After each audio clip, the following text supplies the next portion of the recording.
Let us remember, very few people are saved. And in the case of going to the afterlife, we can only take our person, ourselves. I have to take an enriched self, otherwise, I go with almost empty hands.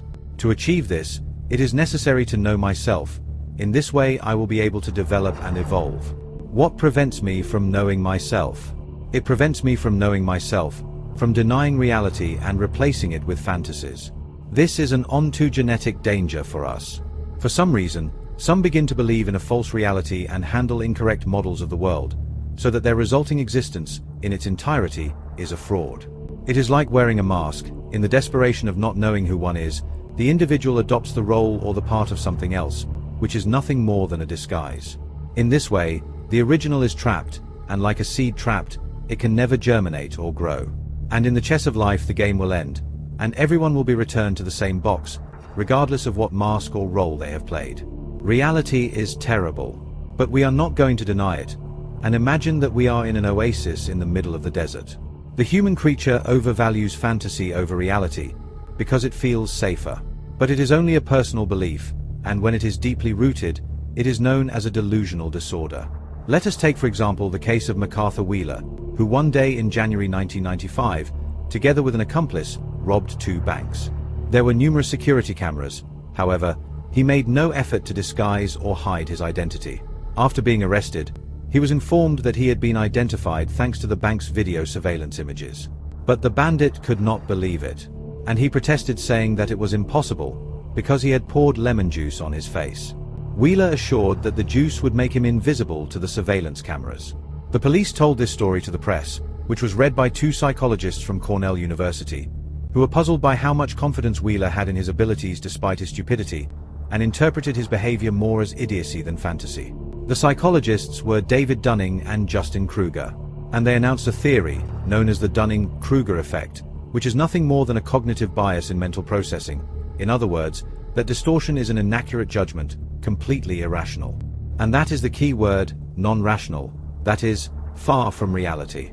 MacArthur Wheeler thought he was invisible, while other people believe themselves to be Napoleon, which by the way is known as a delusion of grandeur.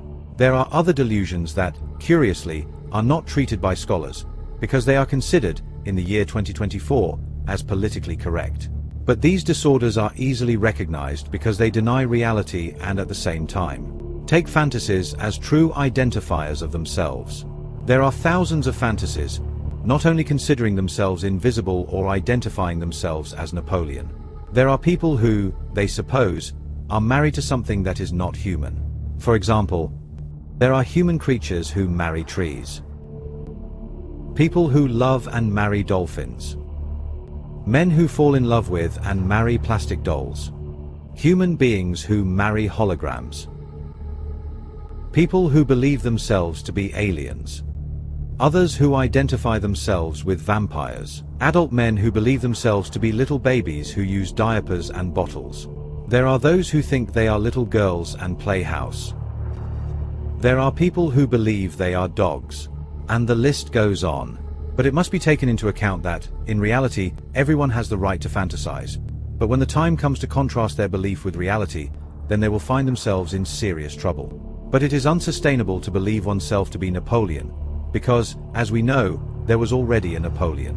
The same thing happens to someone who identifies with a dolphin and who, the day he is thrown into the open sea and begins to swim, will realize, in the cruelest way, that his belief was completely false.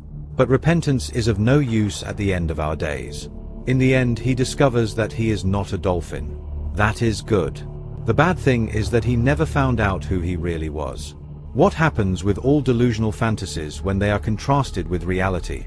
Well, they simply show that the individual has wasted a valuable lifetime in getting to know himself.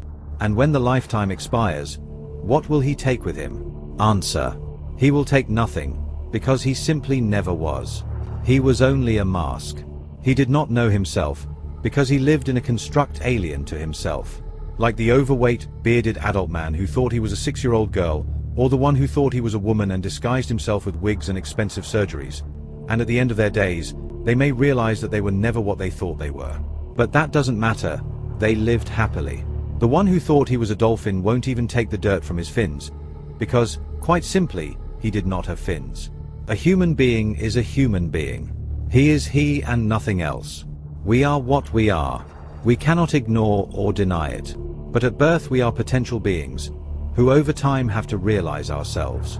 In conclusion, ignoring reality will prevent us from knowing ourselves.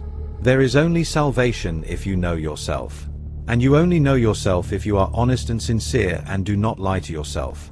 Because we live in the real world, and reality is what contrasts the knowledge of ourselves, not our fantasies.